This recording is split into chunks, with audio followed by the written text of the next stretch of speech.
Hi, I'm Aditya from People for Parity. And I apologize already for the fact that I may not mention the word technology or internet here. My argument here is, do you think 100 million monarchies can come together to form a democracy? All of these are leading monarchies of the world. Do you think they can ever come together and form a democracy? Over the next few slides, I'll try and talk about this argument to you guys. If you can recognize Japan, Saudi Arabia, UAE. I'll start with an example of what I mean. The government passed a nice legislation around 50% reservation for women in panchayats. This is an image to demonstrate that, but it is very popularly believed and known that most of these women are representing men from their families and not actually representing. So where is this gap? It seems like the democracy is failing us on most fronts, if not all. It's not a free world. So maybe we should look for the gap somewhere a little different from the governing units of a country, like the panchayats and the government, and closer home. I'll just wait for the next slide. So democracy is of the people, for the people, by the people. The nation decides who leads us. The nation decides who leads us, and it's chosen from among us. It's not somebody outside of my society, outside of my home, outside of my country. So it's very much a representation of me.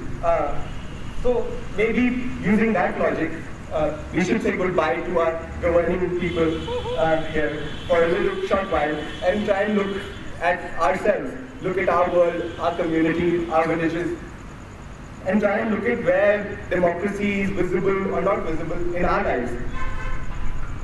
20 seconds is a lot.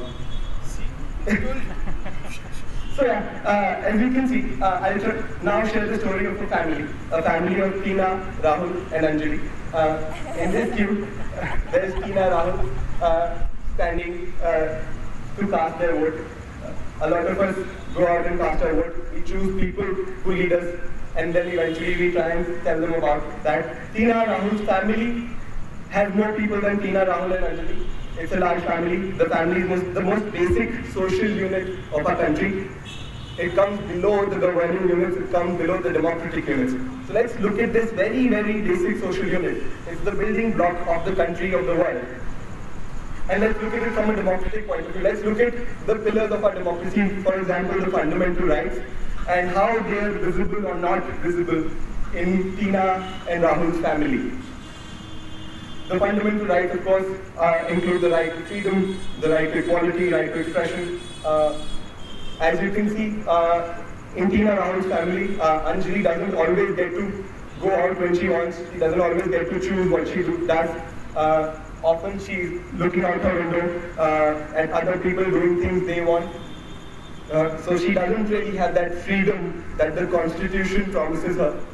In Tina Rahul's family, Rahul doesn't always get to express himself very openly. Rahul doesn't often get to choose how much he works. He ends up working for more than himself, for more than one person, even though he may not ideally want to do that.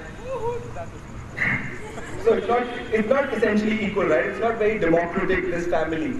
In Tina Rahul's family, Anjali often has to make special cases for her education to be equal to her brothers or her cousins.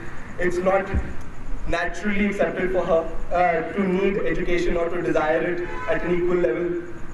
So it's education also the fundamental right. It's commonly stressed, but it's not there. In Tina Rahul's family, there's no right against exploitation. Half the families in India have cases of marital abuse in sexual or physical form.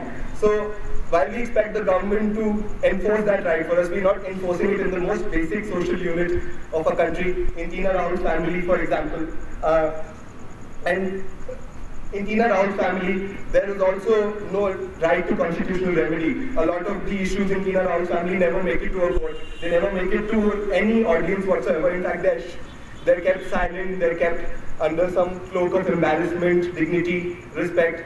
And this very fundamental sixth right, which solidifies the other fundamental rights that ensure a democracy, is not there. Secularism.